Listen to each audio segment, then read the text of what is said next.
জানুয়ারি ফেব্রুয়ারির ভিতরে অনেক প্রবাসী দেশে গেছে, যাওয়ার পরে যুদ্ধ শুরু হয়েছে, গালফ কান্ট্রি থেকে অনেকে আসতে পারতেছে না। তো এবার মনে করেন দেশে গেছে, যাওয়ার পরে তার টাকা পয়সা যা আসলে সব শেষ। এখন মানুষের কাছে যদি ধারালাই যায়, টাকা হালদুল্লাহ যাইলে কেউ দেন না, কথা আর বেটা তোর কাছে টাকা আছে, তোর কাছে টাকা আছে বাইসালি খরচ। কেউ বিশ্বাস করতো না, কিন্তু যে প্রবাসী বাড়িতে আছে এতদিন ধরেই সে করতে পারবে কি একটা অবস্থার মধ্যে আছে। প্রবাসীরা এদেশে কাজ করব, কিছু মাস শেষে বেতনটা পাইব, সাইডে টাকা পয়সা দিয়ে কিছুটা থাকবে, ওগুলি ব্যাংকে জমাইব, 2 বছর পর 1 বছর পর দেশে যাইব, এটা শেষ করব। টিয়া কামাইব, এগুলো ব্যাংকে নিয়ে জমাইব, দেশে যাই জমা টাকা খরচ করবে হারে এক সময় যখন টাকা শেষ হয়ে যাইব, কারো কাছে যখন টাকা দাঁড় চাইব বা হালত চাইব, কেউ দিত না, কেউ না তোর কাছে টাকা আছে।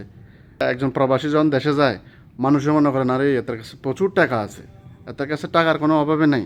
আসলে যে বেচারা করতে পারবে কী অবস্থার মধ্যে আছে।